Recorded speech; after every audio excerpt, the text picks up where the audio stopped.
राजा Parvez Ashraf speaker कौमी assembly ने PTI MNA से इमरान खान ਨੂੰ ਫਿਰ ਐਬਸੋਲੂਟਲੀ ਨੋਟ ਕਹਿ ਦਿੱਤਾ। ਇਮਰਾਨ ਖਾਨ ਦੀ ਹਦਾਇਤ ਤੇ ਕੁਝ ਦਿਨ ਪਹਿਲੇ ਹੀ ਪੀਟੀਆਈ ਅਰਕਾਨ ਕੌਮੀ ਅਸੈਂਬਲੀ ਸਪੀਕਰ ਕੋਲ ਤਹਿਰੀਰੀ ਦਰਖਾਸਤ ਲੈ ਕੇ ਜਾਂਦੇ ਨੇ ਕਿ ਸਾਡੇ ਅਸਤੀਫੇ ਕਬੂਲ ਕਰ ਲਏ ਜਾਣ। ਸਪੀਕਰ ਕੌਮੀ ਅਸੈਂਬਲੀ ਨੇ ਐਬਸੋਲੂਟਲੀ ਨੋਟ ਕਹਿ ਕੇ ਸਾਰੇ ਅਸਤੀਫੇ ਕਬੂਲ ਕਰਨ ਤੋਂ ਇਨਕਾਰ ਕਰ ਦਿੱਤਾ। ਲੇਕਿਨ ਫਿਰ ਜਦ ਹੀ ਇਮਰਾਨ ਖਾਨ ਨੇ ਅਸੈਂਬਲੀ ਵਿੱਚ ਵਾਪਸ ਜਾਣ ਦਾ ਸੋਚਿਆ ਤੇ ਸਪੀਕਰ ਨੇ 35 ਅਸਤੀਫੇ ਕਬੂਲ ਕਰ ਲਿੱਤੇ। ਜਦ ਇਮਰਾਨ ਖਾਨ ਨੂੰ ਪਾਰਟੀ ਰਹਿਨੁਮਾਵਾਂ ਨੇ ਮਸ਼ਵਰਾ ਦਿੱਤਾ ਕਿ ਪਾਰਟੀ ਬੰਦ ਗਲੀ ਵਿੱਚ ਦਾਖਲ ਹੋ ਰਹੀ ਹੈ, ਇਸ ਤੋਂ ਪਹਿਲੇ ਕਿ ਸਪੀਕਰ ਬਾਕੀ 44 ਕਬੂਲ ਕਰ ਲਏ, ਪੀਟੀਆਈ ਨੂੰ ਅਸਤੀਫੇ ਵਾਪਸ ਲੈ ਲੈਣੇ ਚਾਹੀਦੇ ਨੇ। ਇਮਰਾਨ ਖਾਨ ਨੂੰ ਤਜਵੀਜ਼ ਪਸੰਦ ਆਈ ਤੇ ਕੱਲ तमाम ਅਰਕਾਨ ਕੌਮੀ ਅਸੈਂਬਲੀ ਨੂੰ ਅਸਤੀਫੇ ਵਾਪਸ ਲੈਣ ਵਾਸਤੇ ਅਹਿਕਾਮਾਤ ਜਾਰੀ ਕੀਤੇ। ਅਰਕਾਨ ਅਸੈਂਬਲੀ ਜਦ ਕੌਮੀ ਅਸੈਂਬਲੀ ਪਹੁੰਚੇ ਤੇ ਅਸੈਂਬਲੀ ਬੰਦ ਹੋਣ ਦੇ ਬਹਾਨੇ ਅੰਦਰ ਦਾਖਲ ਹੋਣ ਤੋਂ ਮਨਾ ਕਰ ਦਿੱਤਾ ਗਿਆ। ਅਸੈਂਬਲੀ ਦਾਖਲੇ ਵਿੱਚ ਨਾਕਾਮੀ ਤੋਂ ਬਾਅਦ तमाम ਅਰਕਾਨ ਅਸੈਂਬਲੀ ਸਪੀਕਰ ਹਾਊਸ ਪਹੁੰਚੇ, ਲੇਕਿਨ ਫਿਰ ਵੀ ਸਪੀਕਰ ਨਾਲ ਮੁਲਾਕਾਤ ਨਾ ਹੋ ਸਕੀ। ਸਪੀਕਰ ਤੋਂ ਬਾਅਦ तमाम ਅਰਕਾਨ ਅਸੈਂਬਲੀ ਇਲੈਕਸ਼ਨ ਕਮਿਸ਼ਨ ਗਏ ਔਰ ਤਹਿਰੀਰੀ ਦਰਖਾਸਤ ਦਿੱਤੀ ਕਿ ਅਗਰ ਸਪੀਕਰ ਸਾਡੇ ਅਸਤੀਫੇ ਕਬੂਲ ਕਰ ਵੀ ਲਵੇ ਤੇ ਇਲੈਕਸ਼ਨ ਕਮਿਸ਼ਨ ਦੀ ਨੋਟੀਫਾਈ ਨਾ ਕਰੇ। ਇਲੈਕਸ਼ਨ ਕਮਿਸ਼ਨ ਦਾ ਕਹਿਣਾ ਸੀ ਕਿ ਜਦ ਸਪੀਕਰ ਅਸਤੀਫੇ ਕਬੂਲ ਕਰੇਗਾ ਤੇ ਇਸ ਤੋਂ ਬਾਅਦ ਇਲੈਕਸ਼ਨ ਕਮਿਸ਼ਨ ਵੇਖੇਗਾ ਕਿ ਕੀ ਕਰਨਾ ਹੈ।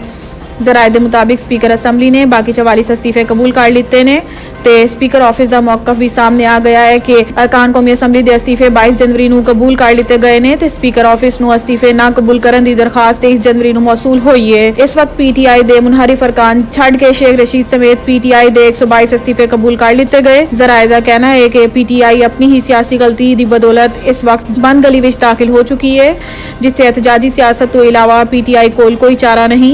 बावसूख जराए के मुताबिक अगर पीटीआई एहतजाज की तरफ आए तो हुकूमत इमरान खान समेत तमाम रहनुमावां नूं गिरफ्तार कर सकती है। रहनुमा पीटीआई फवाद चौधरी का कहना सी कि कौमी असैम्बली की इस वक्त कोई हैसियत नहीं। पीटीआई का कौमी असैम्बली विच वापस जाने का मकसद सिर्फ राजा रियाज नूं ओपोजिशन लीडर की सीट तो उतारना सी। फवाद चौधरी का कहना सी कि स्पीकर का पिछली तारीख विच मजीद 44 अस्तीफे कबूल करने का मकसद सिर्फ राजा रियाज नूं बचाना सी।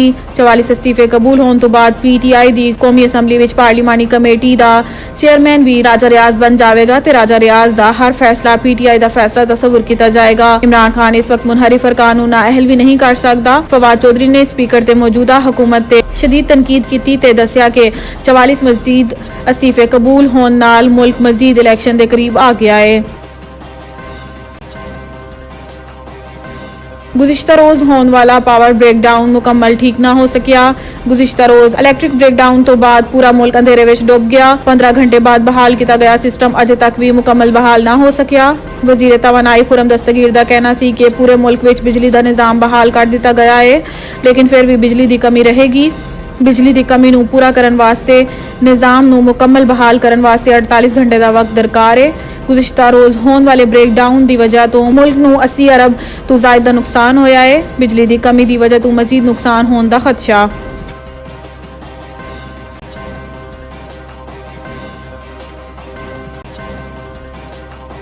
पंजाब ब्यूरोक्रेसी विच वड्डी उखाड़ बिछाड़। निगरान वजीर आला मोहसिन नकवी ने चार्ज संभाल लिया। चार्ज संभालदियां ही पंजाब की ब्यूरोक्रेसी विच तब्दीली कर दी गई। Zahid Akhtar Zaman chief secretary, doctor Usman IG Punjab ते बिलाल सदीक कामयाना CCPO लाहौर तैनात। नए आईजी पंजाब डॉक्टर उस्मान दा दबंग ऐलान। आईजी का कहना सी कि इलैक्शन करवाना इलैक्शन कमीशन का काम है।